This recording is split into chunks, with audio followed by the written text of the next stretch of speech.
Hey everyone, it's Sam here and I'm back with a card making tutorial. I have decided to do a 6x6 version of the floating hexagonal card that I shared last week. Lots of you enjoyed that one, and I have these new stamps which I desperately wanted to use, and I've made this one here. So I'm going to make it the same again, but I'm going to change the colours and I'm going to make it for my nephew. It's a cute little Valentine's card for him. And if you're not making Valentine's card, you can easily change the sentiments on these and they make really fun birthday cards. So let me flip the camera around and I'll show you how to make it. So these are all the supplies that I've been using to make the card. So I used all the sentiments for the love, and then here's the wonderful We've Got Chemistry set, which is the Happy Hormones collection by Katharina Tartar. So I just stamped all of those images and coloured those in with my alcohol markers, and then I've used the elementary sentiments to create, that was the word potion, and on today's card I've got hugs.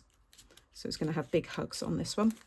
And then there's also that set as well, which has the serotonin and dopamine meanings. And I'm going to stamp, I think it was the dopamine, I'm going to stamp onto the back of this one. I need to add the mats and layers, but that's where I'm going to use those ones. And you've got the fun images there as well. For today's, I have used the Bubbles embossing folder. I remembered to use it this time because I did forget before. So I've gone through and done all of those bits, and I will talk you through all of that again in a minute. But to make the card, because that's the main bit that you all want to know. So it's all deconstructed to fit in a 6x6 envelope.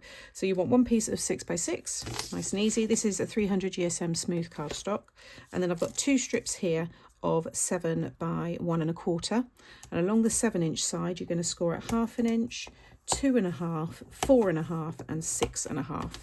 You want to do that twice and just fold them so they're all mounting folds. I forgot to score this piece. This 6x6 piece you want to score at 2 and 4. Okay, again, I'm just going to create the mounting folds there. Right, so we've got these pieces, and then I've got these bits to decorate. So I've used my Distressed Oxide inks to create this background. I actually went live and created this. I just done an impromptu, I think it was on YouTube actually. I've used the Lumberjack plaid at the bottom, then I went into Festive Berries, Picked Raspberry, and Kitsch Flamingo. Okay, so they're the kind of 4 that I used to create that ombre. And then for this one I've used Twisted Citron at the bottom, going into the Pine Needles, then the Rustic Wilderness, which is here, then Blueprint Sketch, which is here, and then Chipped Sapphire at the top. I then spritz them with Twisted Citron towards the bottom. That's the Distress spritzes. And then at the top I used it was a blue one. It was Blueprint Sketch, I think. And that's given me that lovely shimmer over the top. I added some water as well and blotted that off before I added the spritz. And then I've got these pieces that are going to go over on here. To see how I made that, like I said, it is on YouTube. It's probably the video before this one, maybe before that again. So just have a little scroll and you'll see the live if you want to watch it being done in real time. So you can have them that way or that way. I've got the light, yeah, I think I'm going to do light to top actually. Quite like that one. So I'm going to stick those 3 there. So you want to cut them so you've got 3 pieces of 1 3/4 by 5 3/4 for the back. And then I've got 6 pieces of 1 3/4 by 1 for the top and bottom. So this one is going to go at the top, this one at the bottom. So I want to have the blue ones along the bottom, and then I've got these ones along the top. They'd be that way because I've got a little bit of the green going into them. So before I stick it down, I want to stick these on first so that the joins inside can be covered by those matte layers. All right, you may want to stick these down first, and you could stick these behind these pieces so you don't see them at all, but then you'll see them from the back. Whereas you can see here, nice and clear on the back, and they're just stuck in there. You can see a little bit, but not enough to notice, and they're both behind there anyway, but I prefer it that way, but if you want to do it the other way, you can do. So to stick them in, I'm just going to use the Quick Grab glue. I'm going to run my glue just along the tab. I'm going to do both sides, and then you want to fold it in and then lay it so it butts right up into that top corner like so, and then fold that one under and lay it down, and you can just make sure it all sits nice and flush in both corners there. Repeat that again at the bottom, and then you can stick all your layers on.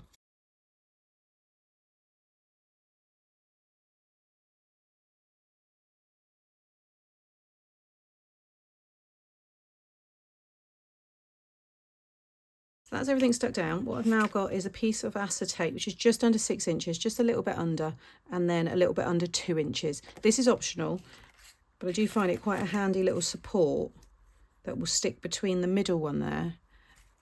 So you can see on this one, I've stuck all them onto the acetate. So it just helps support it. But you could, you know, make the topper and then connect it from the top and the bottom and have it that way. So if you haven't got acetate, it's still easy to do. So I just added a little bit of red tape to the top and the bottom. And I'm just going to slide that through the middle, make sure it's nice and straight. And then you can just push that one and that one down. And now it's lifted onto that piece. And now it's down to decorate. So I'm going to follow the same kind of layout as this one. I've used some little heart punches just to create, I won't use all of those, but I've just got a bunch of hearts there because I'm going to stick all of this down. And then because this is going to be for my nephew, just to add a little bit of a Valentine's feel to it, I'm going to pop some hearts. So I'm going to use some foam pads. You can see there's quite a lot of dimension on this one. These aren't being posted, they're both being hand delivered, so I didn't have to worry too much. Obviously, if you are popping it through the mail, then you might want to just stick them down rather than add the foam.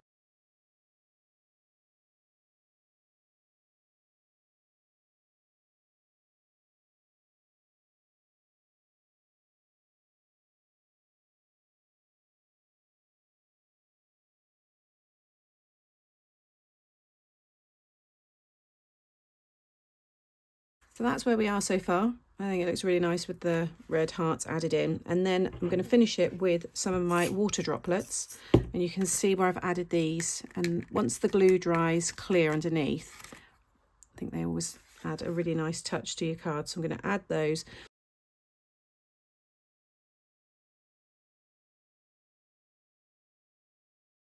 So there's the finished card. I'll just bring it up a bit closer so you can see all of that extra detail. Love what I've added some of my glaze as well, which is due in stock soon. It's the dimensional gloss. You can see I've just added some tiny little bubbles there, so it looks like that potion is kind of bubbling away there. And then you can see the water droplets. I think the added hearts look really sweet. And then you've got all the shine, the dimension on the background there. Just a really fun card. And then I've already made the matching envelope. So I just took some faux stamps just to match there. I've done my wax seal and it says Happy Mail on it. I've got a little Valentine's stamp there as well, and then I've used my Valentine's strips. They're all part of my Happy Mail collection, along with the faux Franken stamp there, which says February the 14th. And then again, just to bring this one up, so I've used, again, some Valentine's stamps there, and I've just added those strips across the front, and then again, Happy Mail with a pink wax seal. Really pleased with these. So I hope you've enjoyed the 6x6 version. If you've not seen the 5x7, I'll have that coming up now. I'll put them in a hexagon box playlist or something because I've got a few hexagon style ones, so I'll pop these in with those. All of the products that I've used I will link as always in the description box below. Give this video a thumbs up if you've enjoyed today, and make sure you subscribe so you don't miss out on any future videos, and drop a comment as well because I do enjoy reading them. See you all again soon. Bye.